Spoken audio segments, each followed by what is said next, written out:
to, Joey? Joey? Joey?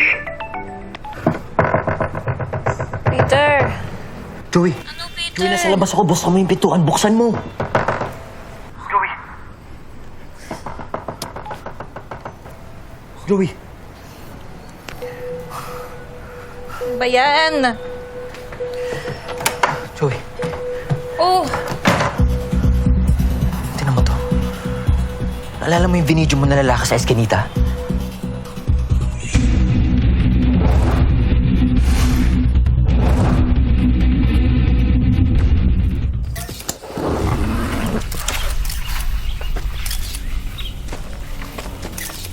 Make sure di makontaminate yung kanya. Sige po, sir.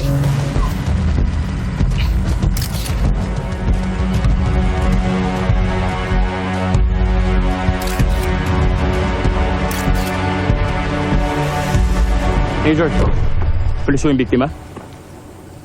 Si Ramon Orbos ho yan, di ba? Isa sa mga checkpoint police na nag-inspect ng truck na may lamang droga na na-intercept nyo. May tama ho siya sa katawan. Pero mukhang pinahirapan muna bago siya tuloy ang pinatahimik.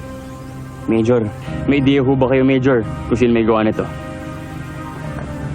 Major, kilala niyo ho ba si Golda Briones?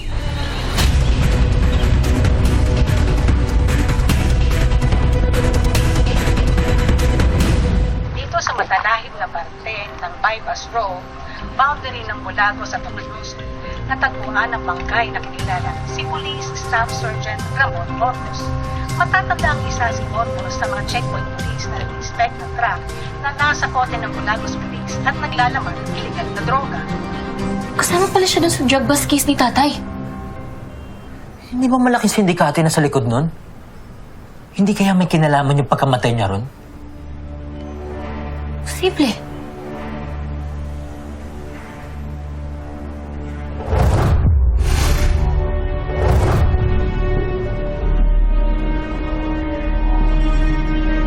Bakit? Yung video kasi, pinost ko dun sa fliptok eh. Tom, Joey, seryoso ka ba? Joey, delikado, lalo na nangyari ito. Ano ginagawa mo? Major, kilala niyo ho ba si Golda Briones? Hindi ko siya kilala. Weird, Major. Ibang-iba kasi yung kwento niya sa akin. Ano alam mo kay Golda? She told me everything, Major. Layuan mo siya. Tigilan mo yung pagkalkal mo. Major, reporter ho ako. Trabaho kong alamin at isiwalat ang katotohanan. Katotohanan? Yan ba talaga pakay mo? O para may masabi ka lang? Tantanan mo ako.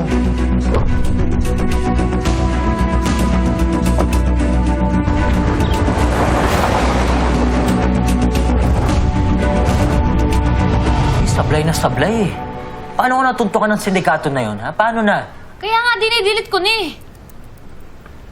Tsaka syempre, di ko ginamit yung totoong account ko, no?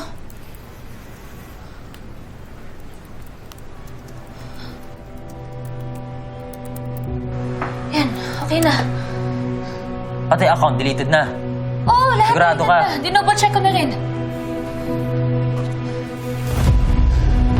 Mabuti na lang halos wala rin viewers. Alam mo, Zoe, sinabi ko na sa'yo una pa lang na dapat sinabi mo na to sa tatay mo eh.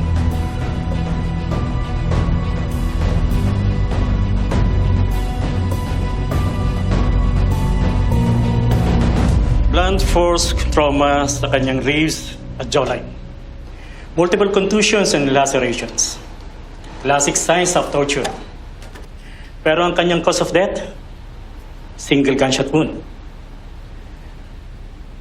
Contact range, dito sa kanyang right temporal lobe.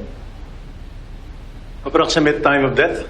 Judging from rigor and lividity, between 1 to 2 a.m.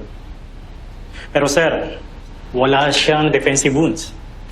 Malamang restrained siya the whole time. Ang personal. Hindi lang basta sinalvage.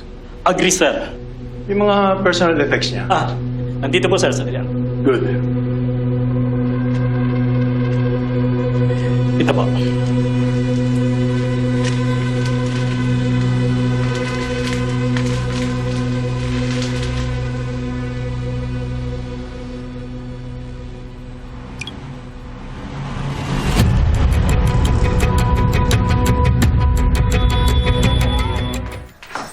Nay, kanina ko pa po tinatawagan si tatay. Hindi talaga sumasagot eh. Hindi ka na nasanay sa tatay mo. Alam mo namang hindi yun naiistorbo sa trabaho eh. Mamaya mo na lang siya tawagan. Anong oras ba yung klase mo? Wala po akong pasok ngayon. Uuwi po ako. Kailangan ko kausapin si tatay. Bakit anak?